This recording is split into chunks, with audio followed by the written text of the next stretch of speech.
Hello everybody, my name is Happy and I'd like to welcome you all to my History Reaction channel. Today we'll be taking a look at part 1 of The Civil War by Oversimplified. As always, I will include a link to the original content in the description down below. Please consider heading over to Oversimplified and showing them a little love and appreciation if you like what you see here. Alright, with all that out of the way, welcome to Saturday. It is Oversimplified Saturday, so we're back to Oversimplified. We'll be getting through the Civil War this week and next week, and then we'll see what's next. We're just working through the back catalog from oldest to newest, skipping any that I've already done due to special themes or whatever. And hopefully we'll get to his entire back catalog and be ready for whatever he releases next. But with all that said, let's just get into this. This video was made possible by NordVPN. Click the link down below to get 70% off an annual subscription, plus an additional month free. Also, stun your friends, turn heads, get compliments. Buy yourself some Oversimplified merch today, along with a very honest new character pin. Link in the description down below. Okay, Mrs. Lincoln, this is it. One last push, and we're done. 9 months and 4 days ago, my father brought forth upon my mother himself, and gave to her a child, conceived in a shack in Kentucky, and dedicated to the proposition that I will drink num-nums from a bottle and do little poo-poos in my pantses for the next 2 to 3 years. So basically a parody of the Gettysburg Address. I approve. I'm pretty sure he wasn't born with the hat though, just a hunch. Now what is it babies do again? Oh yeah. I am not touching that. Fair. All right, Abraham let's do this. Lincoln grew up with his relatively poor family in Kentucky, eventually moving to Indiana, and finally, Illinois. He read a lot of books, worked a lot of jobs, wrote some questionable poetry, and finally entered the law. Okay, we got to go back to that poetry. Poor family in Kentucky, eventually moving to Indiana, and finally, Illinois. He read a lot of books, worked... And vampire hunting for dummies, all right, I approve. You haven't seen Abraham Lincoln Vampire Hunter. Really corny movie, but I'm here for it. But yeah, he worked as a rail splitter, he worked as a surveyor, just like Washington had, and a few other odd jobs in his youth. He was a professional wrestler at one point. I'm pretty sure not in the sense that we would think of it today, but still. A lot of jobs, wrote some questions. This is where I wanted his poetry. Actual poem by Abraham Lincoln. Abraham Lincoln is my name, and with my pen I wrote the same. I wrote in both haste and speed, and left it here for fools to read.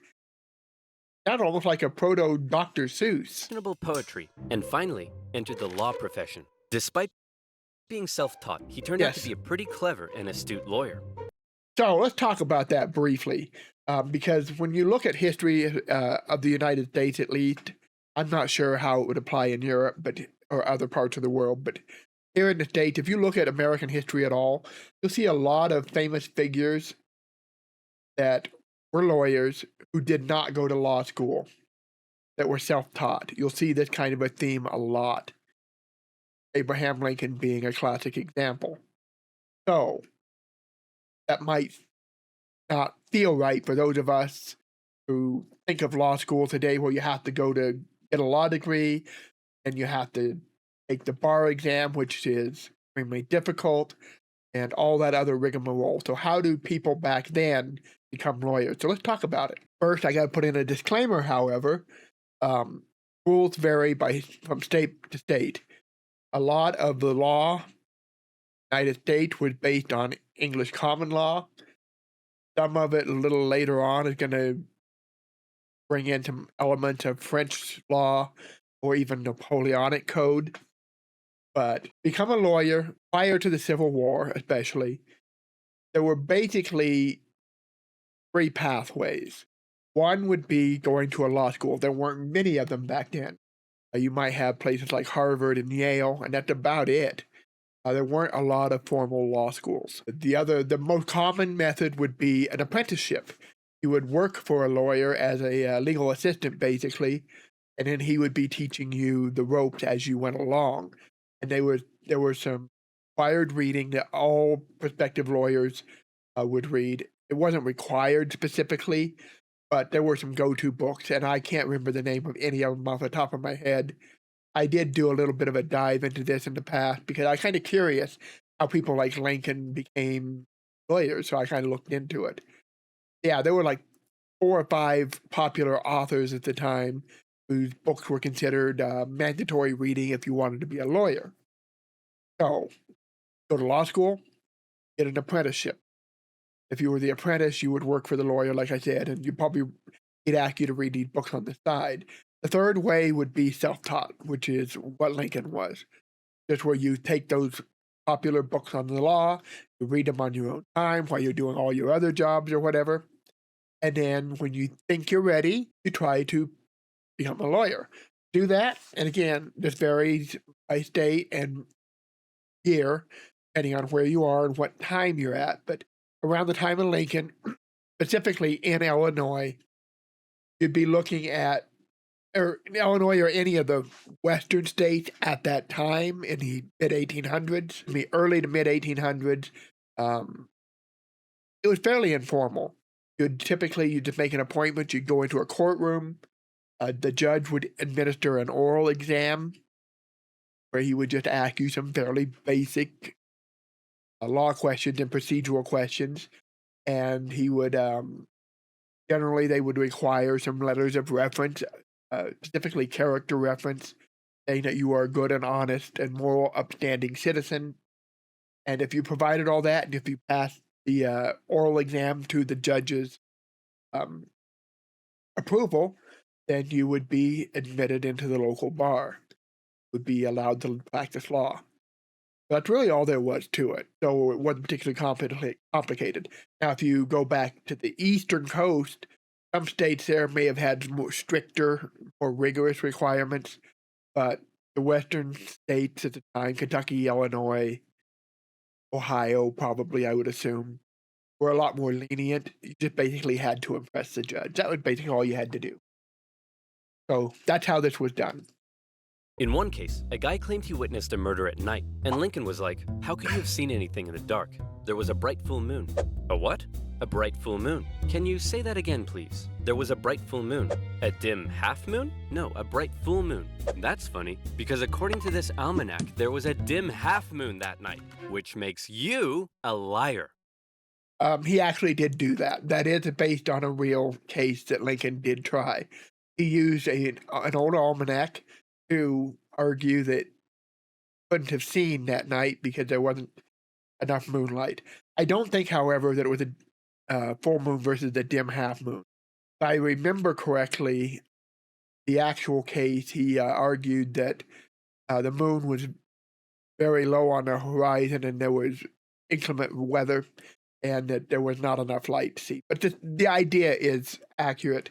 He did use an almanac to say on that night, you would not have been able to see what you said you saw. And I love, by the way, that Batman has got his picture in this court. And yeah, the picture of Benjamin Franklin there, he was famous for writing almanacs, Poor Richard's almanac specifically. All right, moving right along. Well, I got a bright full moon for y'all right here. No. Pretty sure that didn't actually happen. That's what I call a rebuttal. Lincoln was known for his backwoods humor. He loved to make jokes and tell amusing anecdotes. I don't think he actually said that one, though.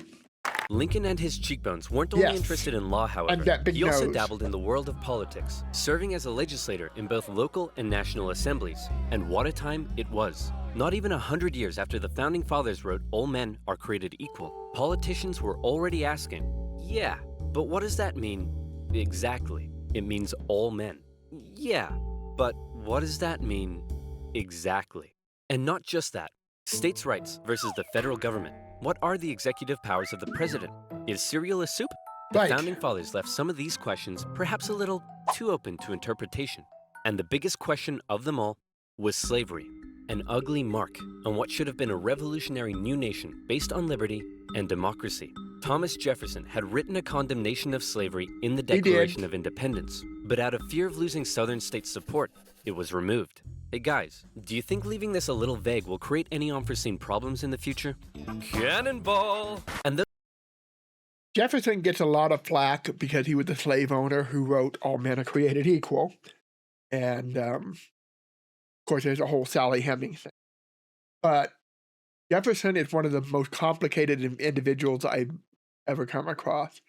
He is somebody who is just kind of all over the place. When it comes to slavery, he actually was against slavery. He really was. A lot of his writings make that pretty clear. However, he also didn't see an easy path to getting rid of it for the country as a whole or for himself. One thing that people need to understand is that the laws in place this time made it very difficult in many colonies and states, the colonies before the Revolution and the states after the Revolution. They made it very difficult to free slaves. Several of those colonies did. Specifically, in the case of Jefferson, you had Virginia could not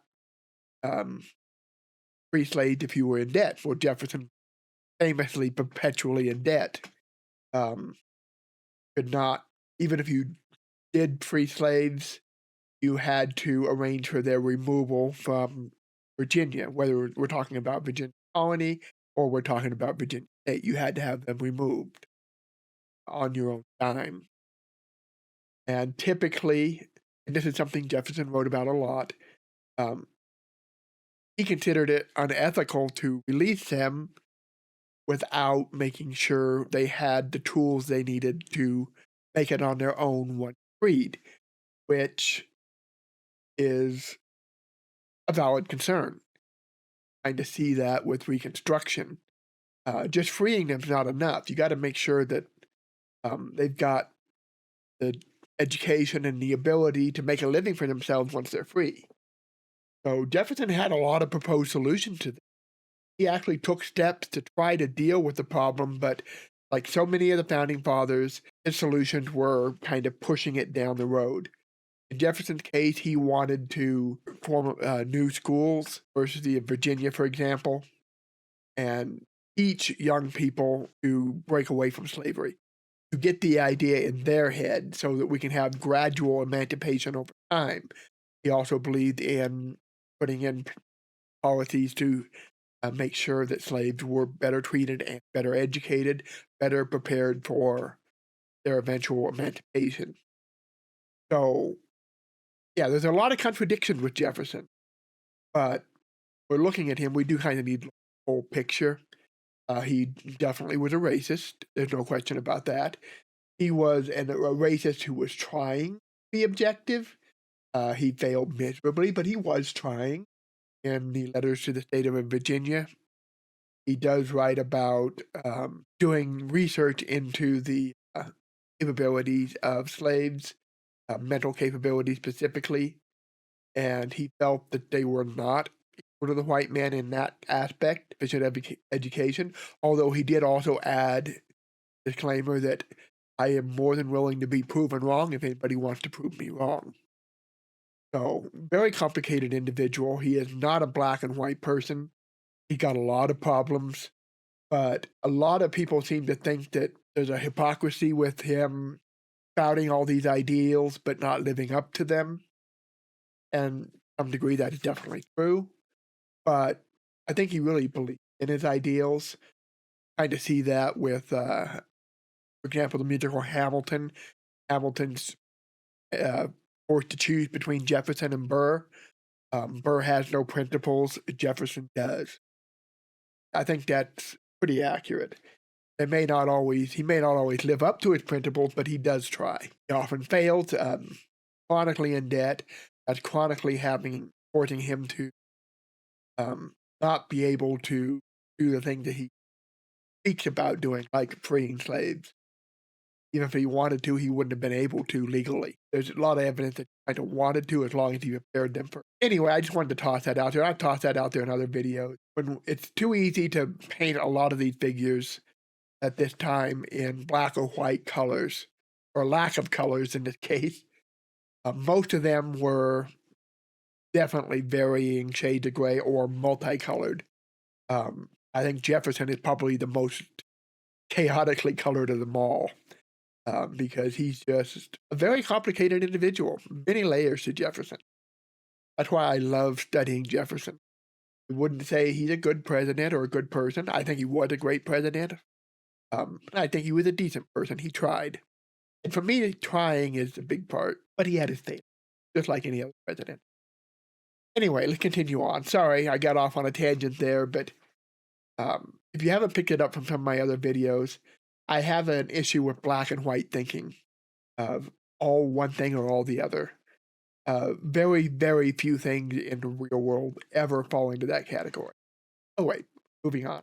Those unforeseen problems were now beginning to rear their ugly heads. As the nation developed, the North and the South developed along two very different lines, and two very different cultural identities emerged.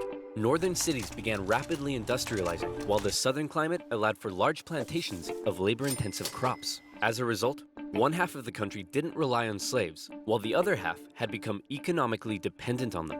In 1793, Eli Whitney's cotton gin caused the slave trade in the South to explode, while in the North... All right, so that's oversimplified. Let's talk about that.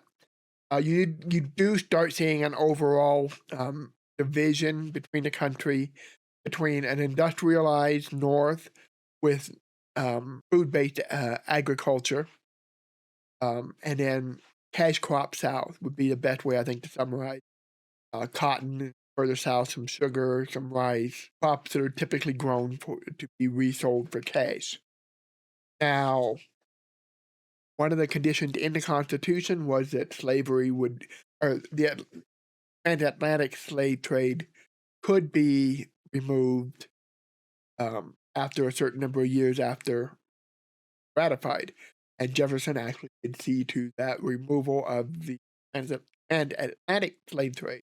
And Jefferson and others hoped that once the transatlantic slave trade was no more, that slavery would die a slow death in the States because the slave economy just wasn't that efficient.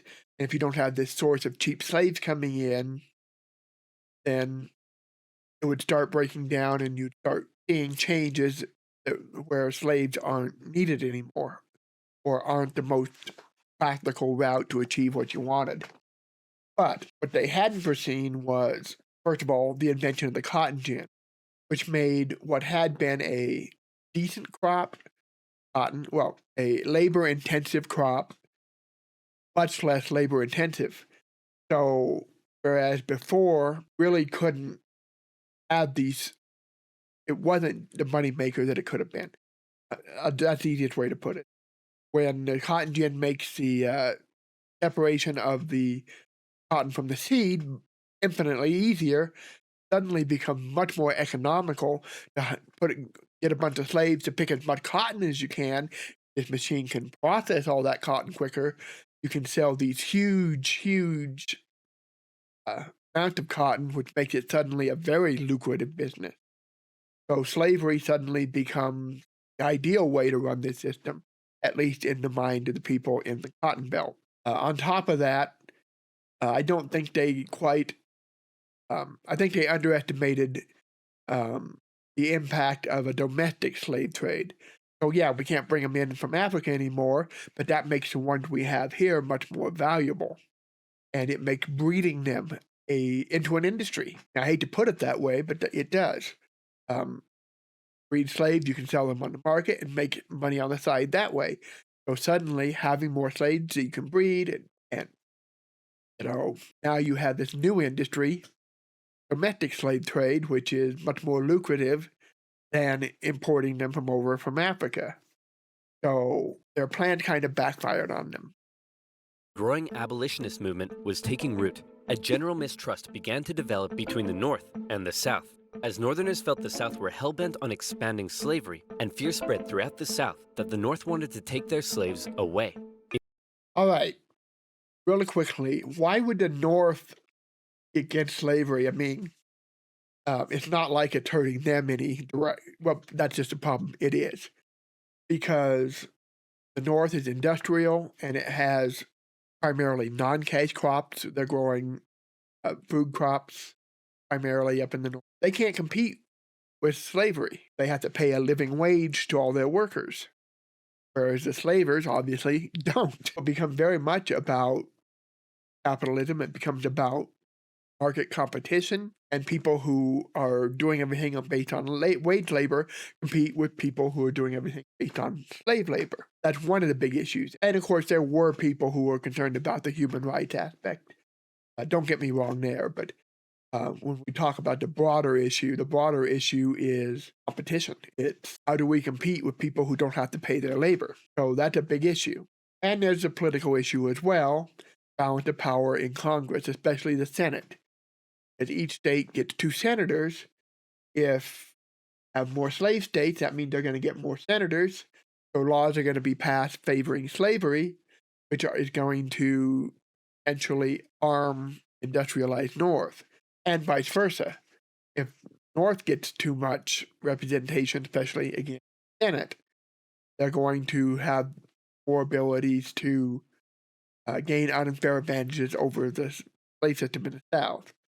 And of course, once you start getting these abolitionists who were morally outraged about slavery, that becomes even more of a concern, because then Southerners are going to be afraid, hey, they're coming to take our slaves away. They're coming to take whatever away. That's always a fear when one side or the other gets too much power in Congress. In 1819, there were 11 free states and 11 slave states. Perfect. A perfect balance. A happy medium. A harmonious relationship. Hey guys, nice to meet you. I'm Missouri, and I would like to become the 23rd state. Hey buddy, welcome to the nation. We'll be happy to accept you as a free state. Oh no, you don't. You're trying to get one over on us. Missouri's going to be a slave state. Okay, listen, why don't we just ask Missouri what it wants to be, and we slave state? Oops. Well, then, allow me to introduce to you the newest, freshest state on the scene, Maine. Hey, you can't do that, and you can't have any more slave states above this line. What? The issue of slavery is solved, and it will never come up again. Okay, so up until this point, Maine was actually part of Massachusetts. When Missouri enters the states, they separate Maine out from Massachusetts. It becomes its own state that keeps the balance. And then they pass the Missouri Compromise. Well, that's part of the Missouri Compromise. That says that in the Louisiana territory, anything above that red line that they just drew on the map will be free. Anything south of it will be slave. So that's how they solved the problem right here. But it's just kicking the ball down the court a little bit. It's going to be a problem again the next time a state wants to. Even though we technically have the compromise saying state above here, nobody's going to like that, because the next state come above north of the line, the Southerners are going to feel like they're being cheated, and vice versa again. It's not a solution. It's a great solution on paper, but in reality, it's terrible. But it's not as terrible as what's coming. A few years later, it came up again. Yep. You see, as America expanded westward, each new state or territory that was added threatened to upend the delicate balance between the slave and free states. If one faction managed to outnumber the other, it could gain an easy majority and force its own ideals on the opposing side, leaving a huge portion of the population feeling spiteful and oppressed. For a while, compromises kicked the can down the road and kept the volatile balance in check, as new free and slave states were roughly added in pairs. But then one loudmouth state just had to barge in and ruin everything as usual. Yep, of course it's going to be Texas. The addition of Texas saw the United States enter into a war with Mexico, which they won, gaining a huge amount of land out west and creating even more problems. Hey guys, nice to meet you. I'm California, and I would like to become the 31st state. Hey buddy, welcome to the nation. We'll be happy to accept you as a southern slave state. Oh no, you don't. You're trying to get one over on us. California's gonna be a free state. Okay, listen, why don't we just ask California what it wants to be, and we can free state? Well, then, allow me to introduce to you the territories of New Mexico and Utah, able to freely vote for slavery themselves. Hey, you can't do that. And we can enter Northern Territory anytime we want to recapture escaped slaves. What? The issue of slavery is solved, and it will never come up again. A few years later, it came up again. In 1854, a Democratic senator from Illinois wanted to build a really cool choo-choo train here and proposed that the territories of Kansas and Nebraska be created open to slavery, even though they were clearly above the Missouri Compromise. In case you ever wondered, if you saw that previous map, let's take a look at this previous map real quick and then we'll come back. Here. So this is the original Texas. Why doesn't it look like this anymore? And why does Oklahoma have that weird panhandle? Well, let's fast forward back to where we just were, right here. This is why. Missouri Compromise line. when Texas came in as a slave state, we were still under the Missouri Compromise. So Texas was limited to the area below this line. So everything that had been above it, it's chopped off and added to other territories or states. Well, this section here that was, remember it came up and kind of went over this way. This section here was just added to the Oklahoma territory. The rest of it was added to the Kansas territory. So that's why Oklahoma ends up with that little weird panhandle that goes over the top of Texas, because it comes in after we're no longer paying attention to the Missouri Compromise. But that's why you have that weird thing going on there. Line. Obviously, the northern states were like, hell no. But the southern Democrats who controlled Congress at the time were like, well, if you love liberty and democracy so much, then you should let them vote on whether slavery should be legal or not. And so it was. Huge numbers of pro- and anti-slavery settlers rushed to Kansas to sway the vote in their favor. And while they were all there, they began to beat the crap out of each other. One of those settlers was a man named John Brown, a former businessman who failed at just about everything he tried and went. This is why Kansas was called Bleeding Kansas. Had groups coming in from both sides trying to increase their presence so they could have a influence to vote in favor of whichever side they were on. And then you had groups like what were called the Border Ruffians, primarily from Missouri, coming over and physical force to try to influence. So, really chaotic time. But yeah, let's talk about John Brown here. Was a man named John Brown, a former businessman who failed at just about everything he tried and went arguably insane. He was a radical abolitionist and dedicated much of his life to the Underground Railroad and freeing slaves. One night, in revenge for an earlier raid by pro-slavery forces, he and his sons killed a number of pro-slavery settlers in the territory, helping to kickstart years of violence known as Bleeding Kansas. Yeah, so you had the massacre at Lawrence on Terrell's raiders, I believe it was. Then you had retaliation, John Brown. Things just get out of control. You have escalating violence with the territory. Kansas and Nebraska both eventually voted in favor of outlawing slavery. But from here, the tension began to grow at a rapid pace. In 1852, author Harriet Beecher Stowe penned Uncle Tom's Cabin, a best-selling novel that exposed the terrible cruelty of slavery to the world. Oh, how awful. How morally corrupt a nation must be to allow such things to happen. Your Majesty, what should we do about all the starving children working in the coal mines? Nothing! In 1854, the Republican Party was... Yeah, Queen Victoria probably doesn't have a lot of ground to stand upon. Not just child labor, because that was pretty much everywhere at this time, but this would be the period with the issues in India, for example. Formed, and Abraham Lincoln emerged as a leading figure. Southern Democrats viewed the new Republican Party with mistrust, believing it to be radical and abolitionist. In 1856... To be fair, some of them were, but a lot of them, like Lincoln, were moderates who just wanted to prevent the expansion of slavery. They weren't looking to end it where it already was. The radical Republicans were a different story, but this time they were mostly a minority. 6. A politician named Charles Sumter gave a speech in Congress, calling out slave-owning Democrats with fiery language. If slavery was a woman, she'd be an ugly one, and the senator from South Carolina would like to boink her. Representative Brooks, do you have a rebuttal? Oh, I have a rebuttal, all right. Yeah, here's a rebuttal for you. Oh, come on. Surely this isn't allowed. I don't know. I'll have to consult the rulebook. It happened either way. I can't find anything about caning a political opponent, but it says here I'm not allowed to wear women's underwear. Uh-oh. News of the violence on the Senate floor took the nation by storm. Southern slave owners sent Representative Brooks new cane. He conquered. Aw, fantastic. Who's old? We're mint condition. Okay. And yeah, they had more canes delivered to, they did to Brooks. To replace his now broken one. And on the floors of Congress, politicians carried weapons in self-defense, which is never a good sign. No, in 1857, not a good the Supreme Court ruled in the Dred Scott case that all people of African descent, slave or free, could not be citizens, and therefore could not sue for their own freedom under any circumstances, undoing years of progress with the strike of a gavel. Now, within all this bitter debate over slavery, there were many nuances. North versus South, Republican versus Democrat, states versus the federal government. But let's strip all of that away. For 4 million individuals living in America, this wasn't about political intrigue or party alignment. It was about the basic human right to be free. Men, women, and children were stolen from their homelands and brought to the American continent, where for generations they were considered to be property, forced to live in poverty, and work from sunrise to sunset. Plantation overseers did whatever they felt was necessary to get the most out of their slaves. Punishments were often barbaric. Families were regularly separated, and parents could often only watch, as their children were auctioned off, never to be seen again. Thousands of slaves took the treacherous risk of running away, and abolitionists in the North helped many escape via the Underground Railroad as bounty hunters entered the North to chase them down. Leading figures within the abolitionist movement included many significant free black men and women.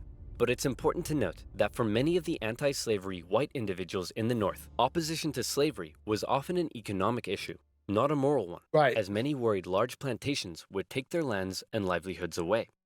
Abraham Lincoln knew that slavery was a moral evil, and he regularly spoke out against it in powerful speeches that helped him rise through the ranks of the new Republican Party. He lamented at the hypocrisy of a great American nation meant to stand as a shining beacon of freedom while also enslaving 4 million men, women, and children. He most famously declared in 1858 that a house divided against itself cannot stand, that one day slavery in America would end. Yeah, so the house divided speech, he didn't come up with that. That's straight out of the Bible. But yeah, it was very appropriate. A house divided against itself cannot stand. This country cannot endure half slave, half free. It must be all one thing or all the other. A very simple speech, but gets right to the heart of the issue. We cannot survive as a nation with this particular issue dividing us so cleanly. A house divided against itself can't stand. Absolutely. However, even Lincoln was cautious in his opposition. He didn't want to outlaw it entirely, but simply prevent its expansion, so that given enough time, he believed it would naturally die out. Right, but that's what a lot of the founding fathers thought too, especially Jefferson. He thought that if we did this, this, and this, then it would eventually die out. Well, it didn't. There comes a point where pushing it down the road just isn't going to work any longer. They've tried that. They've been trying that for the past, this is 1860, so 70 years or so at least. They've been trying to just push it down the road, and it's not moving. If anything, it's just getting more divisive. It's getting more entrenched. It's not diminishing. It's getting worse. Thankfully, history would force his hand. In October 1859, one abolitionist decided he'd try to single-handedly take down slavery by force. Who would be crazy enough to even attempt such a thing? It's our good friend, John Brown. He planned to seize arms from an armory in the town of Harper's Ferry, free the slaves there, and continue south, inciting a major slave uprising along the way. And This happens a lot in history, where you'll have an individual who is leading a revolt, snatching up weapons and hoping that people will rise up to support this uprising and tell it to victory. Sometimes it does work, more often than not. By far more often than not, it doesn't. It doesn't in this case. Cause a bad plan and terrible execution. Brown's men took the armory and some hostages, but were quickly surrounded by one Robert E. Lee and his U.S. Marines. Brown was captured, and a couple of months later, he was executed for treason. Northerners sympathized with Brown, but Southerners were like, "You see this? They're coming for us. Soon, there'll be 1 million John Browns." 1 million John Browns? Yeah. What on earth are you thinking about? A John Brown farm? Yeah, me too. To make matters worse, new northern free states meant now the southern states really were outnumbered, and they were beginning to feel bitterly spiteful and oppressed. Further fear began to spread in the South when news broke that a relatively unknown figure had just secured the Republican Party nomination for president. Abraham Lincoln, mostly well-liked among anti-slavery Northerners, had made some of the most powerfully worded speeches against slavery of any politician at the time. And now, there was a chance that he and his cheekbones could become president. For the South, that would be too much. In the 1860 election, Lincoln's name didn't even appear on the ballot in 10 southern states. But much to their horror, when the final results came in, Lincoln had won by an electoral college landslide. Yep. The votes were split between too many candidates, which allowed him to squeak in even though he wasn't on the ballot in several states. himself tried to calm their fear. How many times do I have to tell you, I'm not gonna take away your slaves? Yeah, right, Honest Abe. We've had enough of you Northerners. We're gonna go form our own country. You can't do that. Why not? Well, if you had won the election, would it be okay for us to leave? Of course not. Well, why not? Because that's not how victim mentality works. Many states Exactly. felt that when they joined the Union, they always withheld the right to leave it whenever they pleased. Many people living in 19th century America often felt more loyalty to their state than to the nation. Absolutely. And now, with this, I would argue that that's still the case for a lot of people. I think if it really came down to it, a lot of people would side with their state over the country. I think we're kind of seeing that play out in real time, honestly, when we're looking at some of these cities and states standing up to the federal government right now. I don't want to get into modern politics, but I think we can still see that kind of the case now. South feeling like it had lost its voice in the federal government, they were out of here. South Carolina was the first to go, and over a period of 6 months, one by one, 11 slave states officially seceded from the Union, with just 4 contested border states opting to remain. The seceding states issued a number of official documents justifying their secession. South Carolina proclaimed that it was northern states' hostility to slavery that rendered the federal government illegitimate. Mississippi declared that their position was thoroughly identified with the institution of slavery. And in a speech, the Confederate vice president stated that the new Confederate government rested upon what he called the great truth of racial inequality. Revered American generals, such as Robert E. Lee, opted to side with their states over the Union. And with all the chaos, one New York lawyer wrote that rather than a bald eagle, America's national bird should be a debilitated chicken. Right. Hey, I kind of like that. I'm One fine. man, watching the crisis unfold, knew it would be his job to solve it. Lincoln was just about to hop on a train and become the President of the United States of America. Hey man, you're hella ugly. Grow a beard or something to hide that face. Good idea. Still ugly. With assassination plots already underway, Lincoln had to travel to Washington, D.C. under heavy disguise and protection. All along the way, he received stacks of threatening letters. May the hand of the devil strike you down. You are destroying this country. Damn you, every breath you take. Love from Grandma. At his inauguration speech, Lincoln once again reiterated that no, I do not want to take away anyone's slaves. But for Lincoln, he did want to preserve the Union. He declared secession to be nothing but an illegitimate rebellion. In your hands and not in mine, he said, is the momentous issue of civil war. You can have no conflict without being yourselves the aggressors. We are not enemies, but friends. It was clear Lincoln was ready and willing to get freaky and open up a can of Scatman John if he had to. Whether he had the support of the people, however, was in question. In the end, it was the Confederates that fired the first shot.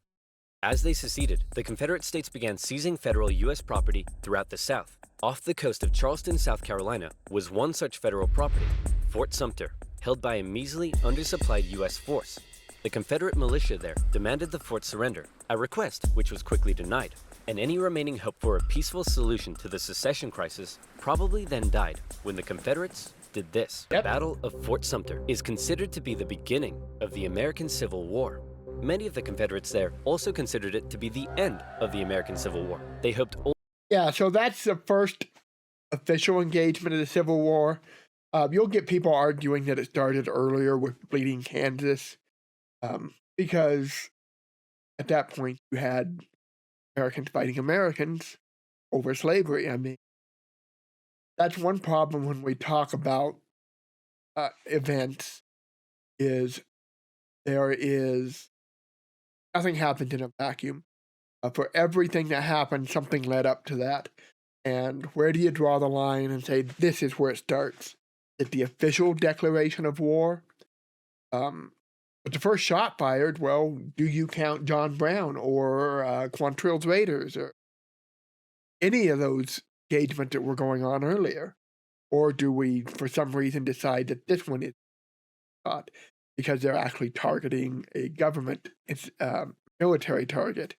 But again, I go back and say, well, so with John Brown when he raided Harper's Ferry and took armaments and go on from there. So there's arguments to be made about when it officially started, but Sumter is generally most agreed upon, at least when we're talking about the official war. Old Abe would just sigh and say, okay, you win. Unfortunately for them, Lincoln actually said, "You're about to get a roundhouse to the face." Yeah. Lincoln sent out the call for 75,000 volunteers, and men signed up in droves. And then the riders of Rohan came. And lo, the Nazgul was cut down by Bronwyn. Hopeful for some Bronwyn. Eowyn. Ooh, that was bad. Sorry. adventure and good old-fashioned F-U-N. In the new Confederate capital at Richmond, Virginia, Confederate President Jefferson Davis and his cheekbones had also sent out the call for 100,000 men. As ever, both sides hoped for a quick end to the war. Is it over yet? No, Jimmy, it's been 1 week. Is it over now? No. How about now? If you ask that one more time, I swear I will turn this army around and you'll all have to go back home to your wives and children. But in particular, the South knew the conflict would pose a bit of a challenge. How can we expect to win with a population of only 5 million against 22 million in the North? If you count us 4 million slaves, you'd have 9 million. Great idea. Hand these rifles out to all the men. Wait a minute. Yeah. You almost had me there. The problem for Lincoln was that many of his top generals were getting old and were being a bit too cautious. The commanding general was a man named Winfield Scott, a veteran of the Mexican-American War, and by now, he was too fat to even mount a horse. Okay, chaps, we need to come up with a plan.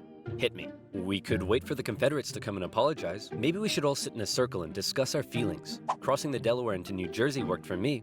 Those are all terrible ideas. And you? Wrong video. Hey, I'm the greatest president in the history of this nation. Yeah, we'll see about that, dingus. I love why they're arguing on that. There's a picture of Thomas Jefferson between them. Yeah, Winfield Scott was considered a great war hero, was the highest ranking military man at this time. He did come up with the Anaconda Plan, the idea of securing the seacoast and the Mississippi River, and then cutting the South off from supply. I think that's pretty much his main contribution. Eventually, Lincoln's generals came up with a multi-pronged strategy. First, a blockade would cut off and starve the South of supplies by sea. Secondly, taking control of the great Mississippi River would sever the South's economic artery while splitting it in two. And finally, a main Union force in the East would move south and take the Confederate capital, ending the war. Bada boom, bada bing. Skirmishes began to break out across the nation, and the Union Army in the East began to move south towards Richmond. Everything seemed to be going well until they reached Manassas, where they came upon a large Confederate force. It's almost like they were waiting for us. How did they know? As it turned out, spies in D.C. had sent a coded message to the Confederates warning of the invasion. Did you use NordVPN? What the heck is NordVPN? I'm so glad you asked. All right, we're going to skip the ad. Be right back.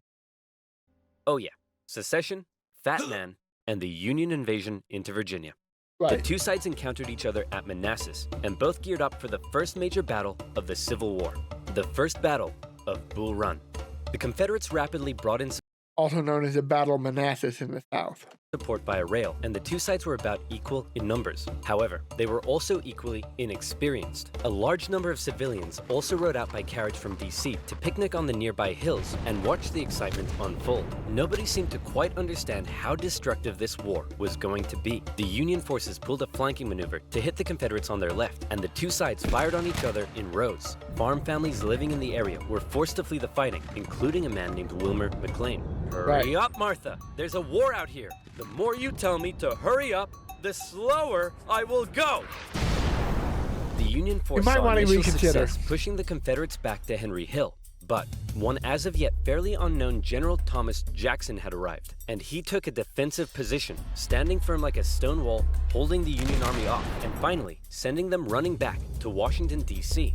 With heavy casualties, the sobering reality of war hit both sides hard, and the North, having just lost the first major battle, had to face the serious prospect that they may not actually win this war. President Lincoln, General Jackson whipped us so hard, the Confederates are calling him Stonewall Jackson. Wait, that's why they're calling him that? Not because he looks like he ran face first into a stone wall? Apparently not. Worse yet, the North had also lost the first major battle out west, giving away control of southwest Missouri. All of this was terrible news for Abraham Lincoln, especially since many of his generals and cabinet already didn't have much respect for him. They felt he was incapable of running a war, because he seemed a bit like your friendly old grandpa. He famously loved a long-winded story and a good pun. Yep. I've been so busy, my wife is missing me. But her aim is starting to improve. But deep down, few realized he could also be incredibly shrewd. Oh, Abe, you're so funny. Funny how? Funny like I'm a clown? Babe, I was just... No, funny how? Like I'm here to amuse you? During the war, Lincoln committed acts that were viewed by some as impeachable. His administration suppressed the free media from printing articles sympathetic towards the South. Some Southern sympathizers were even arrested without a trial. Lincoln's criticizers began accusing him of being a tyrant. But to quote the man himself, hey, it's war, baby. What are you gonna do? By the end of the... President Lincoln, probably. He did not say that. But yes, he did take some pretty dramatic action, a lot of which was dubious at best, spending habeas corpus. Some of that's already had been done before. Alien and Sedition Acts under John Adams. I almost said Johnson. John Adams made it illegal to print materials that could be viewed seditious, including just criticizing the government. So what Lincoln did wasn't really unprecedented, but he definitely pushed the envelope, and he did get some pushback from Supreme Court because of it. And yeah, there were some who were accusing him of being a tyrant and overstepping the bound of his power. Absolutely. 1861, with things already looking bad for the North, abolitionists such as Frederick Douglass couldn't believe that the Union Army weren't enlisting black men. He continued to put pressure on Lincoln to make the war about emancipation. Mr. President, it's time to make the war about emancipation. I don't want to ruffle any feathers. The feathers are already ruffled. Yes. But Lincoln, hanging on to hope for a quick end to the conflict, continued to fight only for the preservation of the Union. Right, because initially he did kind of hope that if the war wasn't decisive very quickly, that they would be able to reconcile as long as he didn't make this about slavery. That, hey, all we want is to bring you guys back into the Union. We'll let you keep your slaves, calm down, chill out. We're going to try that way first. If he had championed abolition right from the beginning, there was never going to be a chance of reconciliation, and he knew it. Was decided, however, that escaped slaves from the Confederacy could be held as enemy contraband, and many of these men were put to work bolstering the Union's infrastructure and supply lines. Hoping to get things moving, Lincoln made young General George McClellan the new commanding general, and McClellan began to train up his men. He thought a lot of himself, however, and believed he was going to be the nation's great savior. And like many others, he didn't approve of the president's handling of the war. On one occasion, Lincoln went to McClellan's house to meet with him, but McClellan was late returning home. He kept the president waiting, and when he finally got there, he just straight up went to bed. Now that's what I call disrespectful. McClellan talked the talk, but could he walk the walk? No. Like Lincoln's other generals, McClellan was maddeningly cautious. Hey man, could you move south and attack the enemy? What? Are you crazy? What if they have a big scary army down there? They probably do. What? Oh my gosh! McClellan worried that he did not have the numbers he needed to fight effectively. What if they have like 10,000 men? Okay, no problem. We'll get you 20,000 men. Well, what if they have 30,000 men? I'll need 40. Okay, you can have 40. Well, what if they have 50? I'll need 60. Lincoln tried. Yeah. McClellan, to be fair to McClellan, he was a good organizer. He did help get the army trained and equipped. He was great at that side of it. He was just way too cautious. He was not willing to fight. He was willing to build an army. He wasn't willing to use it. But it was all in vain. McClellan would not make a move for the rest of the year. The North's one saving grace for now was a general out west fighting in Kentucky and Tennessee. General Ulysses S. Grant. Cool, collected, methodical, and a big fan of whiskey. His chief of staff took it upon himself to keep Grant sober.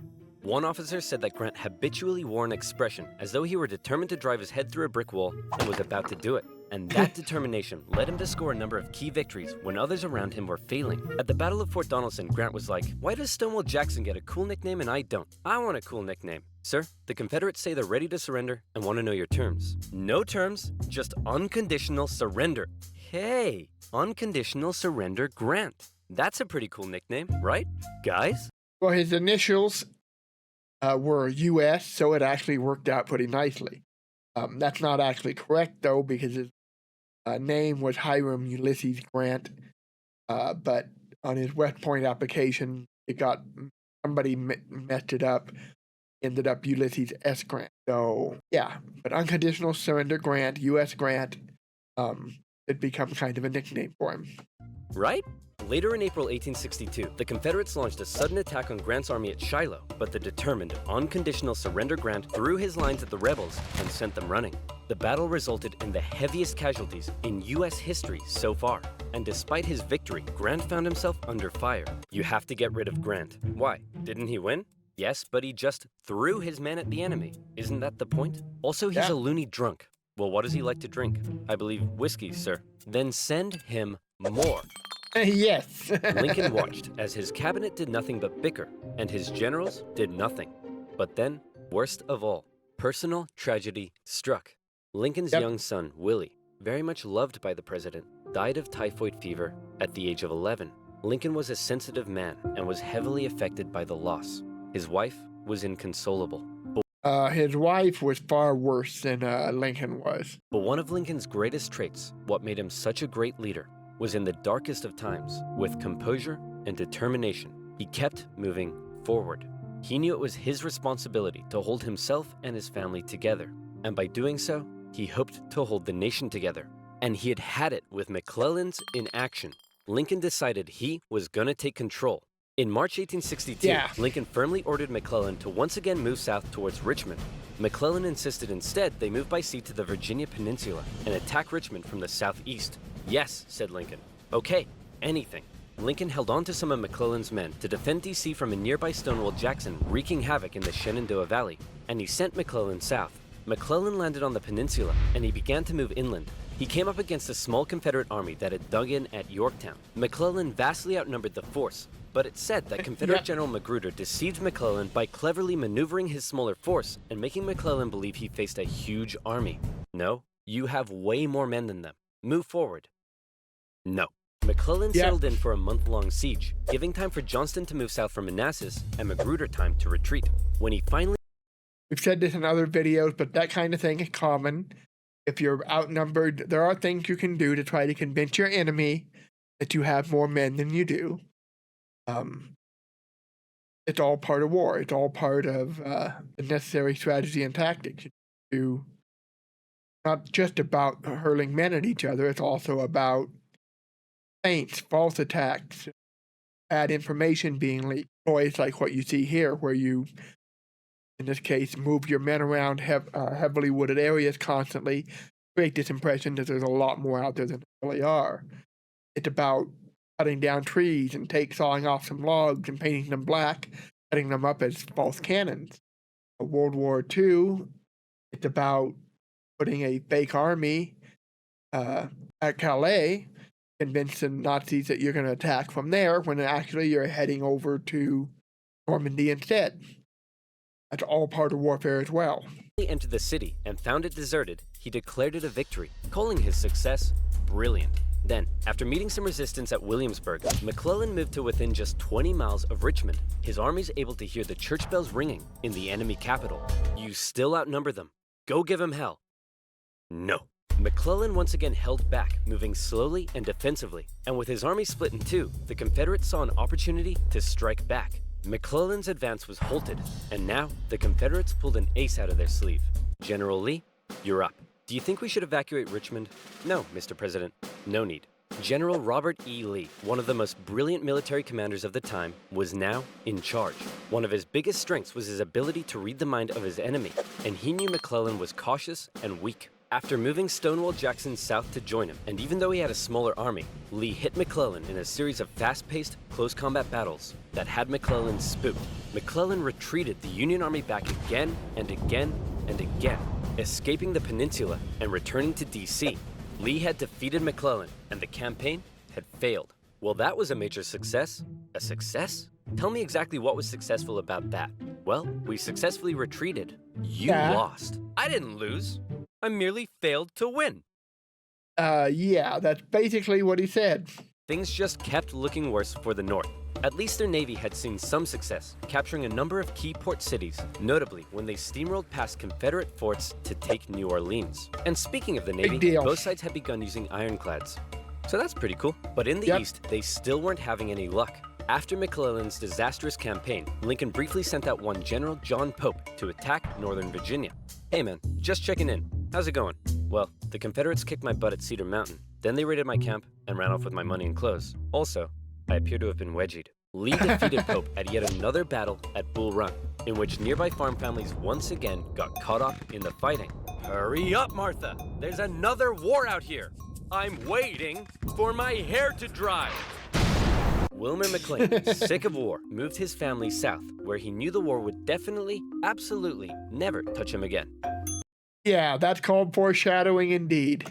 But Lincoln had yet another problem to contend with. European powers, in particular the UK, were looking increasingly like they may intervene diplomatically on the side of the Confederates. They were missing their precious supply of southern cotton because of the Union blockade, and they wanted to see a swift conclusion to the war. Cotton, yes, but also things like tobacco. The tension between America and Great Britain had been increasing, especially after Confederate diplomats were discovered on a British ship. Now, after McClellan's failure to take Richmond, the UK declared it impossible for the North to win. Lincoln needed something to prevent Europe from getting involved, and after more petitioning from abolitionists, he decided maybe the time was finally right to make the war about ending the institution he hated, slavery. If the North had a noble cause to fight for, Europe would be less likely to intervene. But Lincoln and his cabinet knew before they could declare something as radical as emancipation, they needed a victory, especially now that the Confederates were about to go on the attack. Aware that he had a limited number of men and supplies, Lee now hoped that if he could just threaten Washington, D.C. militarily, he would gain Europe's recognition and crush Northern morale in time for the midterm elections, forcing the North to negotiate. With confidence at an all-time high, for the first time, Robert E. Lee invaded the North. But on September 13th, the North finally had some luck. Oh boy, it's my lucky day. A cigar in a field. Hey, what's this wrapped around it? Oh my gosh! That's right. That actually happened, yep. The North had discovered General Lee's battle plans wrapped around some cigars, and in them, they saw that Lee had split up his forces. McClellan headed out from D.C., and the two sides met in the Battle of Antietam, a crucial battle that would decide the course of the war. It saw the most vicious fighting to date, and still remains the single bloodiest day in American history. But, for once, the North came out victorious, and Lee was forced to retreat. He's on the run. Chase him down and finish him off. No. You know what, old buddy, old pal? You're fired. The North had won their crucial victory. Lincoln breathed a huge sigh of relief, and with that win, he was prepared to take a huge step. On September 22nd, the Emancipation Proclamation was issued. In January, all slaves held in the Confederate States would be, as far as the U.S. government was concerned, officially free. Throughout the North, free black men and women rejoiced, knowing that if the North were to win, their brothers and sisters would no longer be held in bondage. Okay, so let's talk about that really briefly. So it's passed in, what did they say, September? But it doesn't go into effect in January. That's quite intentional. It was another effort to get the South to rejoin the Union, because the Emancipation Proclamation only freed slaves that were in rebellion at the time that it takes effect. So, if you want to keep your slaves and rejoin the Union, the Emancipation Proclamation won't affect you. Keep your slaves. If you're still in rebellion when January 1st rolls around, well then, once this war is over, you're going to lose your slaves. And it was primarily aimed at the border states that were kind of waffling a lot to kind of help ensure that they would stay with the Union by guaranteeing that once this is over, they could keep their slaves if they committed fully to the side. So it was very much a political ploy. Also, by making it about emancipation and literally putting it in paper, it's pretty much the Confederacy off from Europe, because the Europeans are not going to support the South if the war is suddenly about slavery. That's bad optics. The proclamation also had the intended effect on Europe, who were not willing to oppose a pledge to end slavery. An outraged Confederacy knew that Lincoln had given the war a new meaning. It was no longer just about the preservation of the Union. Now, it was about creating a new Union, washed clean of its original sin. A Union without slavery. All right.